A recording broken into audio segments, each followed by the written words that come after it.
7 tanda cinta bertepuk sebelah tangan. 1. Kamu selalu menjadi orang pertama yang mengambil inisiatif. Ketika memulai proses pendekatan, kita orang pertama yang melangkah.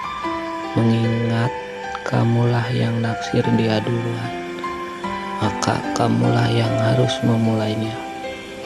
Kamulah yang harus pertama kali mengirim pesan, menelepon, atau mengajaknya jalan. Sekarang dia menyukaimu. Dia tidak cuma menerima ajakanmu. Sekali dua kali dia yang akan mengambil inisiatif duluan. Beda ceritanya. Ternyata dia tidak punya perasaan apa-apa. Bukan hanya mengabaikan pesan atau menolak ajakan kamu. Dia juga akan membiarkanmu berjuang sendirian. Dia akan mengabaikan pesanmu, menolak ajakan juga sederet perhatian yang kamu berikan. Sekali dua kali pesan tidak dibalas, mungkin dia memang lupa. Tapi kalau tiap kali kamu chat jawabannya cuma di-read doang, maka sudah jelas bahwa dia tidak memiliki perasaan yang sama. 2. Kamu juga selalu menjadi orang yang pertama minta maaf. Saat masa pendekatan alias PDKT, orang cenderung hanya menunjukkan yang baik-baik saja tentang diri mereka.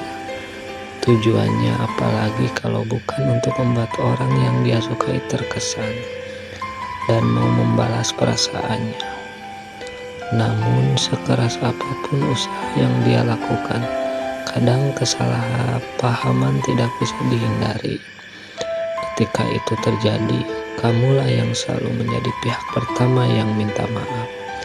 Well, kalau kamu memang salah sih tidak apa-apa. Tapi kalau setiap kali berantem kamu yang minta maaf, jelas ada sesuatu yang tidak beres di antara kalian. Keengganan dia untuk tidak minta maaf jelas menunjukkan bahwa dia sama sekali tidak peduli dengan hubungan kalian. Jangankan berjuang bersama, dia bahkan tidak peduli jika kamu marah dan akhirnya menjauh. 3. Komunikasi yang buruk. Selain kepercayaan, komunikasi juga menjadi kunci sukses sebuah hubungan.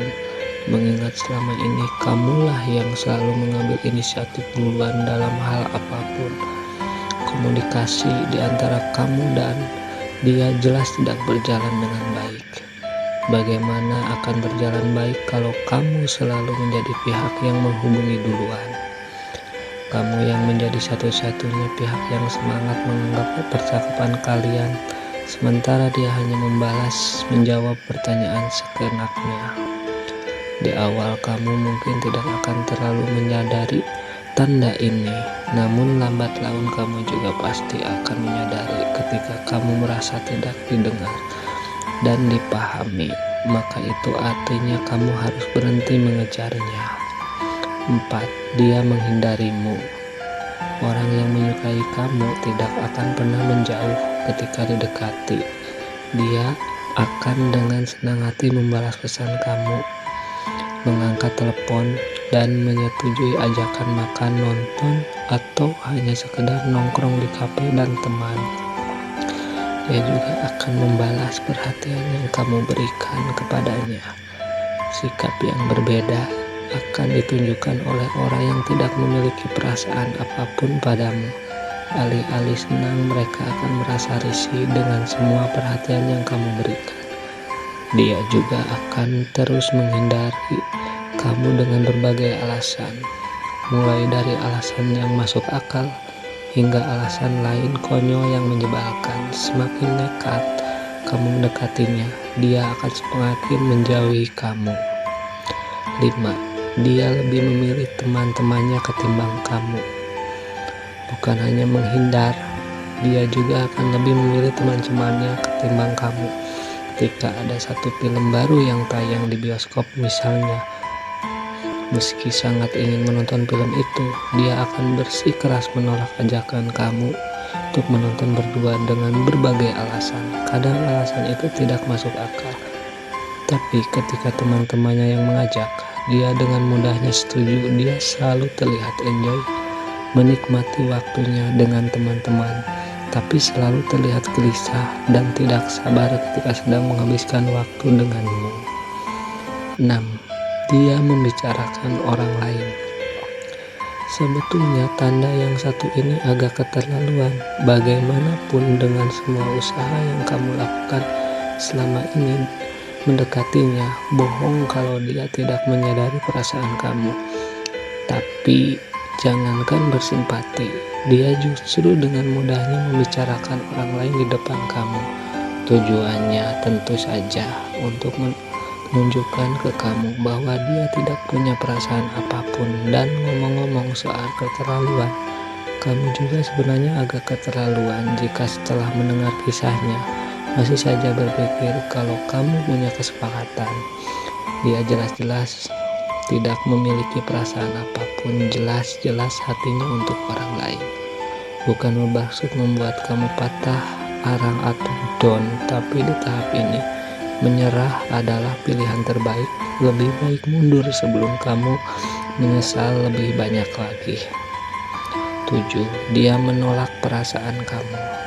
Bisa dibilang menyatakan perasaan menjadi salah satu momen paling menentukan dalam dimulainya sebuah hubungan. Di momen inilah kita akhirnya bisa mengungkapkan perasaan kita, sekaligus mengetahui perasaan orang yang kita sukai.